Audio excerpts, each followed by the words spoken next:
காரணமாக ஒரு மஸ்ஜிதாக இருக்கலாம் அல்லது ஒரு இஸ்லாமிய நிறுவனங்களாக இருக்கலாம், பாடசாலைகளோ மதரசாக்களோ அல்லது நிதி நிறுவனங்களாக இருக்கலாம். அதில் பேசப்படக்கூடிய பேச்சுக்கள் எல்லாம் அமானிதம். அங்கே உள்ளவர்களுடைய அனுமதி இல்லாமல் அதை ரெக்கார்ட் பண்ணவும் முடியாது. அங்கே உள்ளவர்களுடைய அனுமதி இல்லாமல் அதை வீடியோ பண்ணவும் முடியாது. அங்கே இருக்கிறவர்களுடைய அனுமதி இல்லாமல் அந்த வீடியோ பண்ணியதை மற்றவர்களுக்கு பகிரவும் முடியாது. அவ்வளவு முக்கியமான ஒரு கருத்தை இஸ்லாம் நமக்கு வலியுறுத்தியும் கூட இன்று நாம் பார்க்கலாம், சர்வசாதாரணமாக அவர்களுக்கு தெரியாமல், அவர்களுக்கு விளங்காமல் அவர்கள் பேசுற பேச்சு, அங்கே நடக்கிற சில காட்சிகளை அவசரமாக திருட்டுத்தனமாக அதை ரெக்கார்ட் பண்ணி அதை வீடியோ பண்ணி அதை மக்கள் மயப்படுத்தி கொண்டிருப்பதை பெரிய சாதனை போன்று நினைக்கின்றார்கள். அன்பிற்குரிய நேயர்களே, தாய்மார்களே, சகோதரிகளே, பெரியார்களே, அதனால நாம் ஒவ்வொருவரும் இதனுடைய பாரதூரத்தை விளங்க வேண்டும். ஏனென்றால் இவைகள் ஒவ்வொன்றுக்கும் நாம் அல்லாஹ்ட்ட பதில் சொல்ல வேண்டும். நாம் அனுப்பக்கூடிய செய்தியின் மூலமாக நலவுகள் நடந்தால் பரவாயில்லை, ஆனால் அதன் மூலம் கெடுதிகள் நடக்குது, பாவங்கள் நடக்குது, தப்புக்கள் நடக்குது. அதன் மூலம் பல மனிதர்களுடைய உள்ளங்கள் குமுறுது, அதன் மூலம் பலர்களுடைய உள்ளங்கள் பாதிக்கப்படுது. ஏனென்றால் சில நேரங்களில் பாதிக்கப்பட்டவர்கள் அதை சகித்துக் கொள்ள முடியாமல், தாங்கிக் கொள்ள முடியாமல் அவசரப்பட்டு தற்கொலை செய்த பல நிகழ்வுகளை கடந்த காலங்களில் நாம் கேள்விப்பட்டிருக்கிறோம். இஸ்லாம் என்ன கூறுது என்றால், நல்ல விடயங்களை நீங்க பரத்தலாம், ஹைரான விடயங்களை பகிரலாம். ஏன் அதை பார்த்து மற்றவர்களும் அந்த நல்ல வேலைகளை செய்யலாம் என்பதற்காக. ஆனால் தவறான, பாவமான, குற்றமான அல்லது ஒழுக்கக்கேடான ஒரு விடயத்தை நீங்கள் பரத்துவதன் மூலமாக அதை பார்த்து யாராவது அந்த தவறான, அந்த குற்றமான, அந்த ஒழுக்கக்கேடான வேலைகளை, செயல்களை இவர் செய்ய ஆரம்பித்து விட்டால் இதை யார் யார் அனுப்பினார்களோ அவர்கள்தான் இந்த பாவங்களை செய்தவர்கள். எல்லோருடைய பாவங்களையும் சுமக்க வேண்டி வரும். நபி அவர்களுடைய மிக தெளிவான ஹதீஸ், மன்தா, யாராவது ஒரு நல்லதின் பக்கம் அழைக்கிறார், நல்ல விஷயத்திற்கு வழிகாட்டுகின்றார், அந்த நல்லதை யார் யார் செய்கிறார்களோ அவர்கள் எல்லோருடைய கூலியும் இந்த முதல் மனிதருக்கு கிடைக்கும். இதற்கு மாற்றமாக தவறான, மோசமான, வழிகெட்ட ஒன்றிற்கு ஒருவரை அழைக்குகின்றார், ஒரு காட்சியை போடுகிறார். அதை யார் யார் செய்வார்களோ அதை செய்த அனைவர்களுடைய பாவங்களில் இருந்து ஒரு பங்கு இந்த முதலாவது இந்த பாவத்தை அனுப்பியவன், ஷெயா பண்ணினவன், அறிமுகம் செய்தவனுக்கு வந்து சேரும். இந்த அளவுக்கு என்றால் குர்ஆன்ல மிக தெளிவாக வருது. ஹாபீல், காபீல் இரண்டு பேர்களுடைய வரலாறுகளை அல்லாஹ் குர்ஆன்ல கூறுகின்றான். ஆதம் அலைஹிஸ்ஸலாத்து வஸ்ஸலாம் அவர்களுடைய ஒரு மகன் ஹாபீல், இன்னும் ஒரு மகன் காபீல். இந்த அவர்களுடைய அந்த ஷரீஆவுல ஆதம் அலைஹிஸ்ஸலாத்து வஸ்ஸலாம் அவர்களுடைய மனைவி ஹவ்வா அலைஹிஸ்ஸலாத்து வஸ்ஸலாம் அவர்களுக்கு அந்த ஆரம்ப வேளையில அல்லாஹ்வுடைய ஏற்பாடு என்ன, ஒரே சூழிலே இரண்டு குழந்தைகள் பிறக்கும், ஒரு ஆணும் ஒரு பெண்ணும் பிறக்கும். முதல் சூழிலே பிறக்கிற ஆண் இரண்டாவது சூழிலே பிறக்கிற பெண்ணையும், இரண்டாவது சூழிலே பிறக்கிற ஆண் முதல் சூழிலே பிறந்த பெண்ணையும் திருமணம் முடிக்க வேண்டும். ஏனென்றால் உலகத்துல வேறு யாரும், மனிதர்கள் யாருமே இல்லை என்பதனால அந்த காலத்துடைய மார்க்கத்துல ஷரியாவுல அவர்களுக்கு அனுமதி கொடுக்கப்பட்டிருந்தது. இந்த காலத்தில் இதற்கு முற்றிலும் தடை, அந்த மாதிரி முடிக்கவே முடியாது. என்ன, இது சகோதரிகளாக மாறிவிடுவார்கள், உலகத்துல மனிதர்கள் வேறு யாரும் இல்லை என்பதனால அனுமதி கொடுக்கப்பட்டிருந்தது. இப்பொழுது ஹாபீலுடன் ஒரு பெண்மணி பிறக்குகின்றாள், காபீலுடன் இன்னும் ஒரு பெண்மணி பிறக்குகின்றாள். சட்டம் என்ன, ஹாபீல் காபீலுடன் பிறந்த பெண்ணையும், காபீல் ஹாபீலுடன் பிறந்த பெண்ணையும் முடிக்க வேண்டும். ஆனால் காபீல் என்று சொல்லக்கூடியவன் பிடிவாதம் பிடிக்குகின்றான். தன்னுடைய சகோதரன் ஹாபீலுடன் பிறந்த பெண் அழகு குறைந்தவளாக இருக்கிறாள், தன்னுடன் சேர்ந்து பிறந்த சகோதரி அழகுள்ளவளாக இருக்கிறாள். அதனால ஹாபீலுடன் பிறந்த பெண்ணை முடிக்க மாட்டேன், என்னுடன் சேர்ந்து பிறந்த அந்த பெண்ணைத்தான் நான் முடிப்பேன் என்று அடம் பிடிக்குகின்றான். தன்னுடைய தந்தை ஆதம் அலைஹிஸ்ஸலாத்து வஸ்ஸலாம் அவர்கள்ட்ட வந்து முறைப்பாடு இதை பற்றி கூறுகின்றான். ஆதம் அலைஹிஸ்ஸலாத்து வஸ்ஸலாம் சொல்லிவிட்டார்கள், இது இறை கட்டளை, இறை உத்தரவு, இதற்கு மாற்றமாக செய்வதற்கு அனுமதி இல்லை. ஆனால் நீங்கள் 2 பேர்களும் வேணும் என்றால் குர்பானி கொடுங்கள். யாருடைய குர்பானியை அல்லாஹ் ஏற்றுக்கொள்வானோ அவர்கள் விரும்பிய பெண்ணை முடிக்கலாம். அந்த காலத்துடைய குர்பானியும் வித்தியாசம், இந்த காலத்துல மாதிரி அல்ல. யாரு குர்பான் கொடுக்குகின்றார்களோ அவர்களுக்கு விருப்பமான பொருளை ஒரு மலை உச்சியிலே கொண்டு போய் வைக்க வேண்டும். யாருடைய குர்பானியுடைய பொருள் ஏற்றுக்கொள்ளப்படுமோ அதை வானத்திலிருந்து ஒரு நெருப்புண்டு வந்து எரித்துவிடும், கரித்துவிடும். இப்பொழுது ஹாபீலுடைய குர்பானியுடைய பொருள் ஏற்றுக்கொள்ளப்படுகின்றது. காபீலுடைய குர்பானுடைய பொருளை நெருப்பு வந்து சாப்பிடவில்லை, அதனால் அது நிராகரிக்கப்படுகின்றது. அதனால் ஆச்சரப்பட்ட காபீல் சொன்னான் தன்னுடைய சகோதரன் ஹாபீலை பார்த்து, நான் உன்னை கொலை செய்ய போகிறேன். குர்ஆன்ல அல்லாஹ் இந்த சரித்திரத்தை கூறுகின்றான். குர்ஆனை பாருங்க, எத்தனை ஆயிரம் வருடங்களுக்கு முன்னால குர்ஆன்ல மாத்திரம் அல்லாஹ் இந்த சரித்திரத்தை சொல்லாவிட்டால் உலகத்தில் வேறு யாராலும் இதை அறிய முடியாது, விளங்க முடியாது. இப்பொழுது அல்லாஹ் குர்ஆன்ல கூறுகின்றான், வத்லு அலைஹிம் நபஅ இப்னை ஆதம பில் ஹக் இத் கர்ரபா குர்பானன் ஃபதுகுபில மின் அஹதிஹிமா வலம் யுதகப்பல் மினல் ஆகர் قال لأقتلنك قال إنما يتقبل الله من المتقين. ஆதமுடைய 2 மகன்மார்களுடைய வரலாறை நீங்க ஓதுங்க. இது கர்ரபா குர்பானா, 2 பேருமே குர்பான் பொருளை முற்படுத்தி வைத்தார்கள். ஃபதுகுபில மின் அஹதிஹிமா, ஒருவருடைய குர்பான் ஏற்றுக்கொள்ளப்படுகிறது. வலம் யுதகப்பல் மினல் ஆகர், மற்றவருடைய குர்பான் நிராகரிக்கப்படுகின்றது. நிராகரிக்கப்பட்டவர் சொன்னார், கால லஅக்துலன்னக், உன்னை நான் கொலை செய்ய போகிறேன். அந்த நேரத்திலும் ஹாபீல் என்ன சொன்னார், லஇன் பஸத்த இலைய யதக லிதக்துலனி மா அன பிபாஸிதி யதி இலைக லியக்துலக், நீ என்னை கொலை செய்ய உன்னுடைய கையை நீட்டினாலும் நான் உன்னை கொலை செய்ய என்னுடைய கையை நீட்ட மாட்டேன். நானும் நீட்டினா நீனும் கொலைகாரன், நானும் கொலைகாரன்.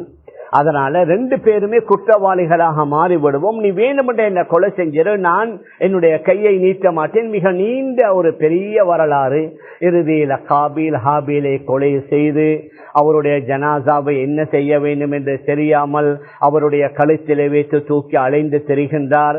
அந்த நேரத்தில் தான் ஃபபஅஸல்லாஹு ஹுராபன், ஒரு காகத்தை அல்லாஹ் அனுப்பி, ஒரு காகம் மற்ற செத்த காகத்தை எவ்வாறு குழியை தோண்டி அது மறைக்குகின்றதோ, அதை புதைக்குகின்றதோ, இதை பார்த்த காபீல் தன்னுடைய சகோதரன் ஹாபீலுடைய அந்த உடலை, அந்த ஜனாசாவை புதைத்ததாக குர்ஆன் கூறுகின்றது. அதனால உடல்கள் பூமியில புதைக்கப்படணும், அடக்கப்படணும் என்பதை ஹதரத் ஆதம் அலைஹிஸ்ஸலாத்து வஸ்ஸலாம் அவர்களுடைய மகன்மார்களுடைய வரலாறிலிருந்தே அல்லாஹு சுப்ஹானஹு வ தஆலா ஞாபகப்படுத்தி விட்டான். நாம் எதை சொல்லிக் கொண்டு வருகிறோம் என்றால், உலகத்தில் முதலாவது கொலையை அறிமுகம் செய்தது காபீல். அதனால உலகத்தில் எத்தனை ஆயிரம் கொலைகள் நடந்து கொண்டிருக்கிறதோ அந்த கொலைகளில் இருந்து ஒரு பங்கு அந்த முதல் கொலையை அறிமுகம் செய்த காபீலுக்கு போய் சேரும் என்று நபி அவர்கள் சொன்னதை போன்று இந்த சோஷியல் மீடியாக்களில் யார் யாரு புதிய புதிய பாவங்களை, புதிய புதிய தவறுகளை, புதிய புதிய குற்றங்களை முதல்ல யார் அறிமுகம் செய்கிறார்களோ அதை அவர்கள் சாதனையாக நினைக்கலாம், அதை பெரிய ஒரு காரியமாக, பெருமைக்குரிய விடயமாக நினைக்கலாம்.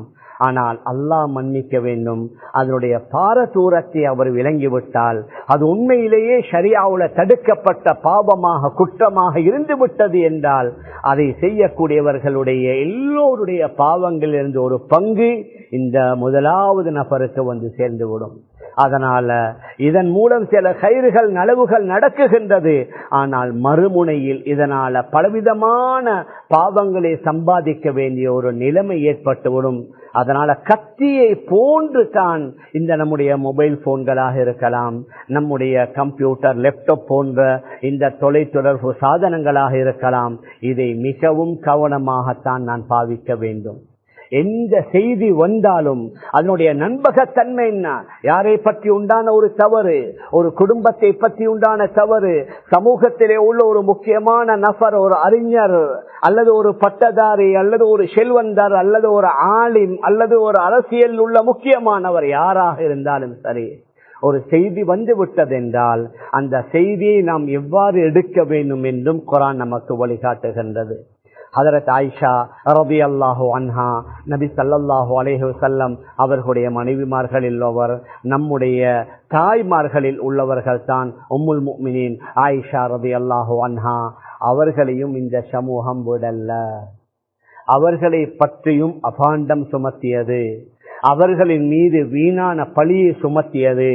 அந்த நேரத்தில், அந்த பழி சுமத்தப்பட்ட நேரத்தில் ஒரு சிலர் இது சரியாக இருக்குமோ என்று நினைத்த நேரத்தில் தான் இந்த சூரத்து நூறில் அல்லாஹ் இந்த ஆயத்தை இறக்குகின்றான்.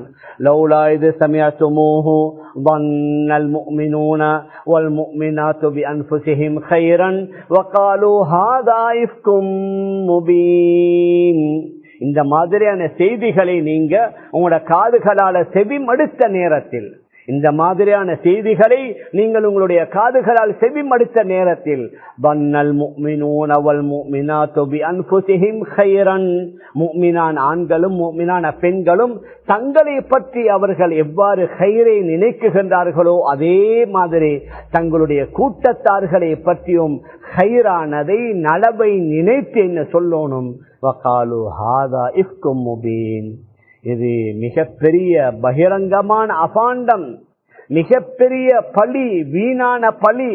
ஆயிஷா ரலியல்லாஹு அன்ஹா இதை செய்தே இருக்க மாட்டார்கள் என்று நீங்கள் சொல்லியிருக்க கூடாதா என்று அல்லாஹ் கேட்கின்றான்.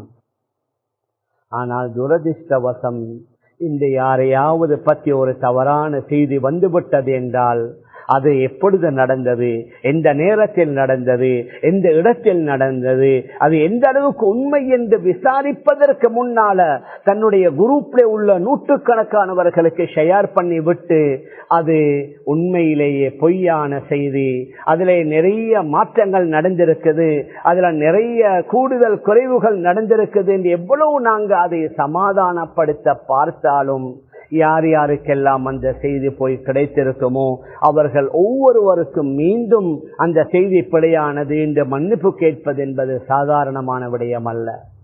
எந்த அளவுக்கு என்றால் குர்ஆன் அல்லாஹ் கூறுகின்றான், முக்கியமான ஒரு சமூகத்துடைய தலைவர் அல்லது ஊரில் ஒரு முக்கியஸ்தர் அல்லது அரசியல் கட்சியில் உள்ள ஒரு முக்கியமான ஈமான் உள்ள ஒரு மனிதர் அல்லது ஒரு ஆலிம் அல்லது ஒரு தலைவர் ஏதாவது ஒரு செய்தி வந்தா குர்ஆன் என்ன கூறுகின்றது, லௌலா இது சமிஅதுமூஹு குல்தும் மா யகூனு லனா அன் நதகல்லம பிஹாதா சுப்ஹானக ஹாதா புஹ்தானுன் அதீம்.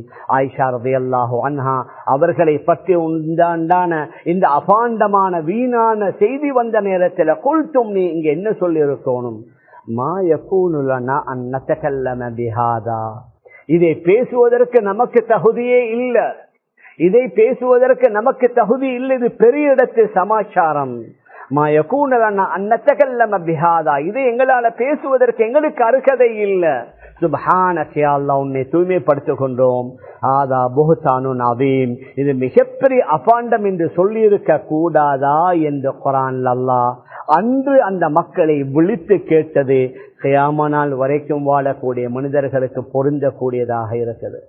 மேலான பெரியார்களே, அன்பிற்குரிய கனவான்களே, தாய்மார்களே, சகோதர சகோதரிகளே, நேயர்களே, அதனால நாம் எதை பேசிக்கொண்டு வருகிறோம் என்றால் நமக்கு, அதாவது நம்முடைய வைஃபையாக இருக்கலாம், நம்முடைய டேட்டாவாக இருக்கலாம், இது நமக்கு 1000 நிமிஷம் ஃப்ரீ, 2000 நிமிஷம் ஃப்ரீ, நமக்கு ஃப்ரீயாக இருக்கலாம். ஆனால் நாம் பேசுற பேச்சுக்கள் ஃப்ரீ இல்லை, நமக்கு வர செய்திகள் அல்லாஹ்விடத்தில் ஃப்ரீ இல்ல, நாம் அனுப்பக்கூடிய, நாம் பதிவிடக்கூடிய, நாம் ஷேர் பண்ணக்கூடிய அந்த செய்திகள் அது அப்படியே விடப்பட்டு விடாது. மாற்றமாக இவைகள் ஒவ்வொன்றை பற்றியும் கியாமத்துடைய நாளையில் அல்லாஹ்ட்ட நாங்க பதில் சொல்ல வேண்டி வரும். அதனால யாருடைய உள்ளமும் புண்படாத விதத்தில் நாம் நடந்து கொள்ள வேண்டும். இன்று நாம் பார்க்கலாம், நம்முடைய சமூகத்தில் உள்ள ஒரு சிலர் அவர்கள் மீடியாக்கள்ல ஹீரோக்களாக இருக்கிறார்கள். ஏதாவது அவர் பேசின பேச்ச ஒரு 100 பேரோ 200 பேரோ கேட்டுவிட்டால் அல்லது கொஞ்சம் பேர் அதை பாராட்டி புகழ்ந்து விட்டால் நினைக்கிறாங்க முழு உலகமும் எங்களோட தான் இருக்குது, முழு நாட்டு மக்களும் எனக்கு சார்பாத்தான் இருக்கிறாங்க என்று நினைத்து கொண்டிருக்கிறார்கள். விஷயம் அவ்வாறு அல்ல. நாங்க எந்த செய்தியாக இருந்தாலும் சரி, எந்த இயக்கத்தையும் தாக்கக்கூடாது, எந்த சமூகத்தையும் தாக்கக்கூடாது.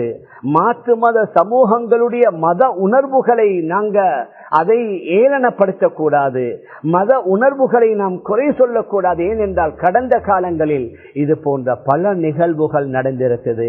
ஒரே ஒரு சகோதரர், ஒரு இஸ்லாமிய பெயர் தாங்கி சகோதரர், ஒரு மாற்று மத அவர்களுடைய மதங்களிலே உள்ள மிக முக்கியமான ஒரு விஷயத்தை அல்லது மதத்திலே உள்ள ஒரு விடயத்தை கொச்சைப்படுத்தி பேசியதன் காரணமாக ஒட்டுமொத்த முஸ்லிம்களும் அதற்கு வகை சொல்ல வேண்டி வந்திருக்குது. அதனால ஏற்பட்ட விபரீதங்கள், அதனால் ஏற்பட்ட ஆபத்துகள், நஷ்டங்களுக்கு நாங்க முகம் கொடுக்க வந்திருக்கிறது.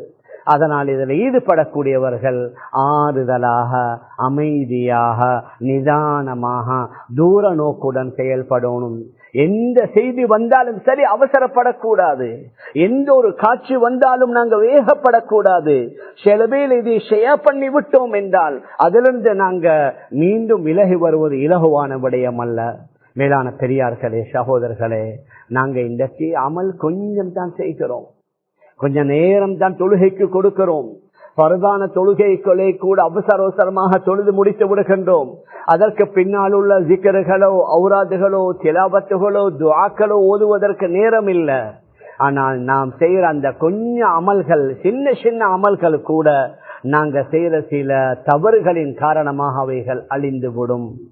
அதனால யாருடைய உள்ளத்தையும் புண்படுத்த கூடாது, மற்ற முஸ்லிம்களுடைய குறைகளை மறைக்கணும். நபி அவர்கள் சொன்னார்கள், மன் சத்தர முஸ்லிமன், யாராவது ஒரு முஸ்லிமுடைய குறையை மறைத்தால், மானத்தை மறைத்தால், சத்தரஹுல்லாஹு ஃபித் துன்யா வல் ஆখিরা, அல்லாஹ் உலகத்திலேயும் அவனுடைய குறையை மறைப்பான், ஆখিরাவிலேயும் அவனுடைய குறையை மறைப்பான். ஆனால் இதற்கு மாற்றமாக யாராவது ஒரு முஸ்லிமுடைய குறையை பகிரங்கப்படுத்தி விட்டால், ஒரு ஈமான் உள்ள ஒரு முஸ்லிமுடைய குறையை ஒருவர் பகிரங்கப்படுத்தி விட்டால், அல்லாஹ் இவனுடைய குறையை நிச்சயமாக பகிரங்கப்படுத்தி விடுவான்.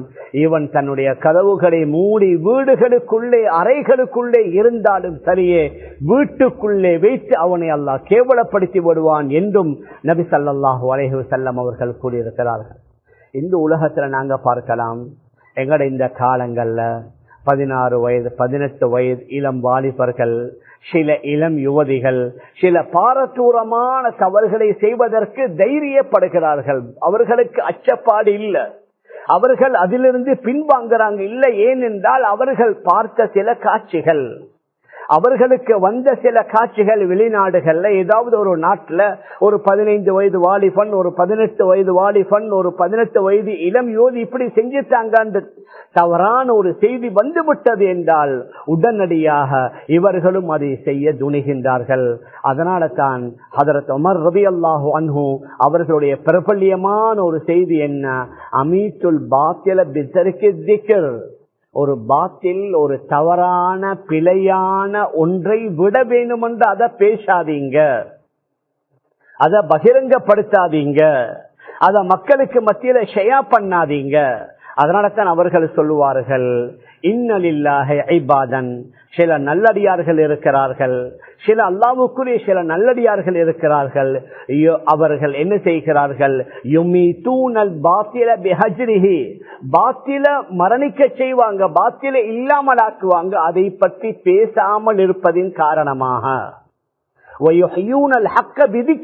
உண்மையை ஹயாத்தாக்குவாங்க, அதை பற்றி பேசுவதன் மூலமாக.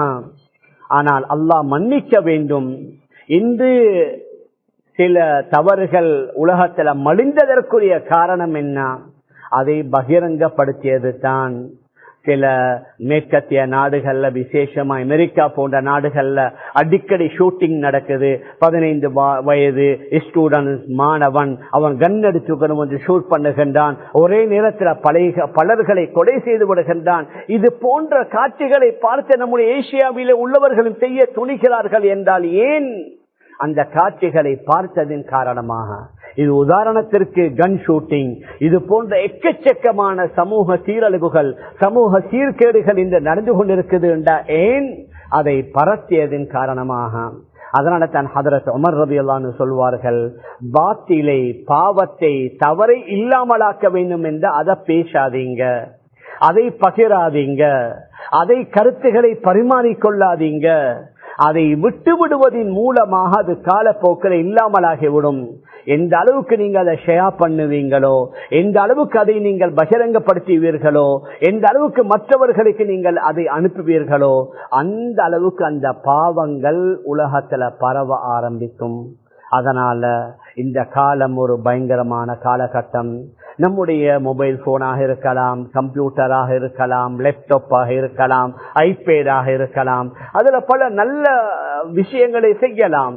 இந்த ஆன்லைன் மூலமாக பலவிதமான விடயங்களை படித்துக் கொள்ளலாம். எங்களுக்கு படிக்க கிடைக்காத அது உலகளாவிய விடயங்களாக இருக்கலாம், பொருளீற்ற விடயங்களாக இருக்கலாம், வியாபார நடவடிக்கைகளாக இருக்கலாம், அல்லது மார்க்கம் சம்பந்தப்பட்ட குர்ஆனுடைய ஹதீஸுடைய பல நிகழ்வுகளாக இருக்கலாம்.